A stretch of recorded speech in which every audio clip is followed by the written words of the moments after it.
আসসালামু আলাইকুম। কেমন আছেন সবাই? আশা করছি সবাই খুব ভালো আছেন। আলহামদুলিল্লাহ আমরাও আল্লাহর রহমতে আছি বেশ ভালোই। প্রতিদিনের মতো শুরু করছি আমার নতুন আজকের ব্লগ। মোবাইলটা হাতে নিয়ে ফেসবুক, ইউটিউবে ঢুকলেই দেশের এই করুণ অবস্থা, আবার টিভি খুললেই দেশের এই করুণ অবস্থা, এগুলো দেখে সত্যি খুবই খারাপ লাগে। প্রথমে যখন আন্দোলনটা শুরু হলো তখন কিন্তু কেউই স্বপ্নেও ভাবেনি যে এতগুলা প্রাণ চলে যাবে এই আন্দোলন করতে গিয়ে। এখন দেশে নিউজ হচ্ছে একটাই, কোঠা আন্দোলন। এই আন্দোলন যে কবে শেষ হবে, যত তাড়াতাড়ি আল্লাহ শেষ করবে ততই ভালো। এদিকে হচ্ছে আমি এই কথা বলতে বলতে কিন্তু রান্নাও বসিয়ে দিয়েছি। আজকে একটা মজার রান্না করছি, গরুর মাংসের মিলানি রান্না। এটা অনেকে অনেক নামে চিনে, অনেকে বলে মিলানি, অনেকে বলে পিঠালি, আমরা মিলানিই বলি। এটা হয়তো বা একদিন আমি আমার ভিডিওতে দেখিয়েছিলাম, রান্না করে দেখাইনি মনে হয়, কিন্তু বাড়ি থেকে এনেছিলাম, সেটা দেখিয়েছিলাম। এটা খেতে কিন্তু বেশ মজা, কেমন মজা হয় সেটাও বলেছিলাম। এটা অনেকে চিনবেই না, অনেক দেশে এরকম নাই। যাই হোক, এটাই হচ্ছে আজকে রান্না করছি। গরুর মাংসটা সেমভাবে রান্না করে এনেছি যেরকম গরুর মাংসটা রান্না করা হয়। রান্না করার পরে হচ্ছে একটু বেশি পরিমাণে ঝোল দিতে হবে।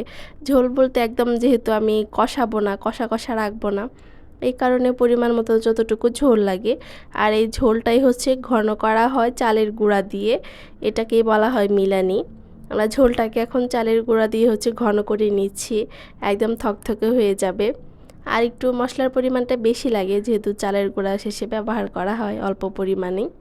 যখন তরকারিটা হয়ে আসবে তার কিছুক্ষণ আগে দিয়ে চালের গুঁড়াটা একটু পানি দিয়ে গুলে তারপরে দিয়ে দিতে হবে। একটু করে দিয়ে দেখতে হবে যে আমার তরকারির ঝোলটা কতটুকু ঘন হলো।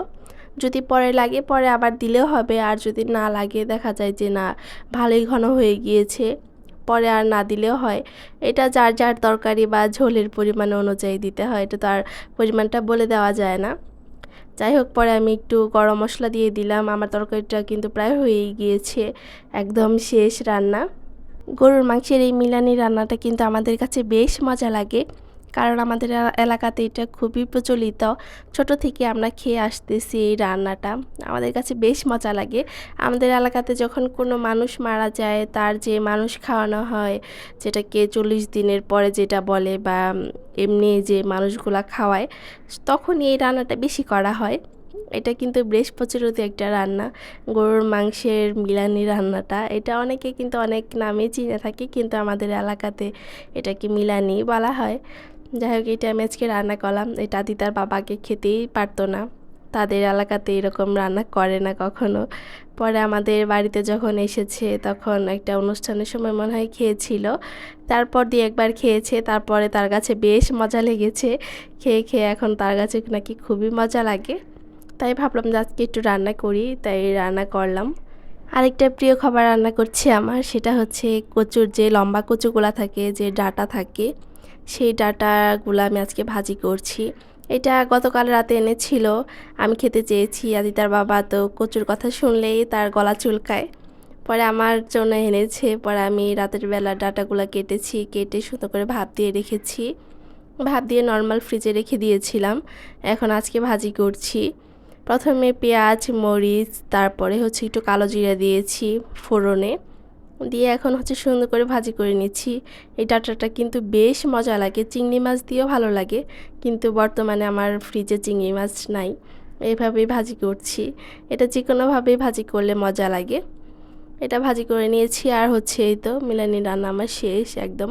এটা খাবো হচ্ছে গরম গরম ভাতের সাথে। এটা আবার খিচুড়ি পোলাওয়ের সাথে খেতে ভালো লাগে না, এটা গরম ভাতের সাথে বেশি জমে, এটা গরম ভাতের সাথেই খাবো। আর তো কচু ভাজি করছি। এই তো আমার আজকে হচ্ছে দুপুরের রান্না। দুপুরের রান্না শেষ করে এদিকে চুলাটা একটু পরিষ্কার করে নিচ্ছি। ভাবলাম যে একটু পরিষ্কার করে নিয়ে, আজকে সবসময় তো ওইভাবে পরিষ্কার করা হয় না, মুছে নিয়ে তারপর রান্না করি।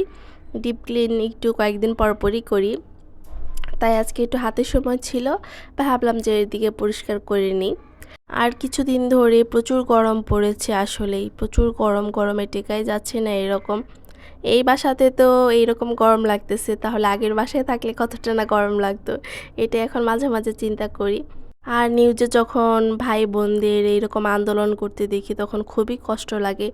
কি পরিমাণ রোদের মাঝে তারা এই আন্দোলনটা চালিয়ে যাচ্ছে দেখে খুবই কষ্ট লাগে। আর যখন কোনো মৃত্যুর সংবাদ পাই যে না এই ভাইয়াটা বা এই বোনটা মারা গিয়েছে, তখন তো আরও কষ্ট লাগে। যাই হোক, এটা আল্লাহ যত তাড়াতাড়ি একদম শেষ করে দেয় ততই ভালো। কখন কবে কি হবে সেটা তো আর বলা যায় না, কতদিন চলবে, কতজন মায়ের বুকই না খালি হবে সেটা আল্লাহ ছাড়া তো আর কেউই জানে না। আল্লাহ কত তাড়াতাড়ি এটা শেষ করবে, ঝামেলাটা শেষ করে দিলেই ভালো। এদিকে আমার চুলাটা পরিষ্কার করে নেওয়া হয়ে গিয়েছে। আর বাইরে এতটা রোদের কারণে আসলে ক্যামেরাতে এরকম ক্লিয়ার আসে না, একদম সূর্যের আলোটা আমার চোখে লাগে এরকম হয়, তাই মাঝে মাঝে জানালাটা বন্ধ করে দিয়ে তারপর রান্না করতে হয়। আর প্রচুর বাতাসে আমার চুলাটাই অফ হয়ে যায়। এদিকে হচ্ছে ফ্রিজে আম রেখে দিয়েছিলাম, আমার মেয়েটা আমগুলা সবগুলা বের করেছে। এখানে আমগুলা যেহেতু সামনেই রেখেছি, সে বের করেছে সুন্দর করে। এখন ডিম তার জন্য সামনে রাখি না, বক্সে উঠিয়ে রাখি। কিন্তু আমগুলা ভেবেছিলাম যে সামনেই রেখে দেই, প্রতিদিনই তো খাওয়া হয় বের করে, তার কোনো বক্সে বা কোথাও রাখিনি। পরে এখানে হচ্ছে একটা কেটে আমি খাচ্ছি, সে তো খাবেই না, তাকে তো রস করে খাওয়াতে হয়, একদম রস করে, ছোট বাচ্চাদের যেরকম খাওয়াতে হয় সেরকম। এখন তো তার 2 বছরের বেশি হয়ে গিয়েছে, তার একা হাত দিয়ে খাওয়াই উচিত, কিন্তু সে একটাও খায় না। আর এই তো আমার কচু ভাজিটা একদম শেষ। এটা খেতে কিন্তু বেশ মজা হয়েছিল। তার বাবা তো কচুর কথা শুনলেই তার গলা চুলকায়, কিন্তু এই ভাজিটা খেয়েছিল, বলে যে না অনেক মজা হয়েছে। তার কাছে এমনি খেতে ভালোই লাগে, কিন্তু ভয়ে খেতে চায় না। এই তো, কিন্তু এমন না যে না সে খাই না, খাই ঠিকই, পরে গলা চুলকায় আর যা হয় হোক, আমি খাওয়াই ঠিকই। এই তো এদিকে হচ্ছে আমার সেই ড্রেস, অনেক আগে ড্রেস কিনেছিলাম, এগুলো দেখিয়েছিলাম, এগুলো অনেক ঝামেলার কারণে এখনও বানানো হয়নি।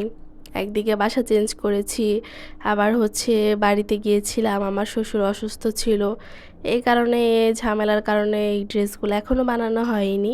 এখন বানাবো, ভাবির কাছে বানাতে দিব, যে ভাবির কাছে আমি ড্রেস সবসময় বানাই, একটু দূর হলেও ওইখানে যেতে হবে। এই তো আজকে হচ্ছে যাব, সেই প্ল্যানিংয়ে আছি। শপিং ব্যাগে উঠিয়ে নিলাম যে কোন ড্রেসের মাপে বানাবো, কোনটা কোনটা বানাবো। আর বাহিরে বিকেলটা আজকে এত সুন্দর, আকাশটা এত সুন্দর লাগছে কি বলবো, তাই একটি ভিডিও করে রাখলাম। কত সুন্দর, একদম লাল আকাশ, দেখে খুবই ভালো লাগতেছিল, একদম ওই দিকটা আরও বেশি সুন্দর। আর এখনই হচ্ছে আমরা বের হয়ে যাব, কারণ বেশি 3টা-4টা দিকে বের হলে অনেক রোদ থাকে, দেখা যায় যে মাগরিবের নামাজের আগ পর্যন্ত রোদ থাকেই। অত রোদে বের হতেই ভালো লাগে না, একদমই ভালো লাগে না বের হতে। আর বাহিরে এখন রোদ নাই, তাপটাও একটু কম, যেহেতু রোদ নাই, এখনই বের হব। আর ভিডিওটা আজকে এ পর্যন্ত রাখবো, আর বাড়াবো না। সবাই ভালো থাকবেন, সুস্থ থাকবেন। আর পরবর্তী ভিডিও দেখার জন্য আগে থেকেই সবাইকে আমন্ত্রণ জানিয়ে রাখছি। আল্লাহ হাফেজ।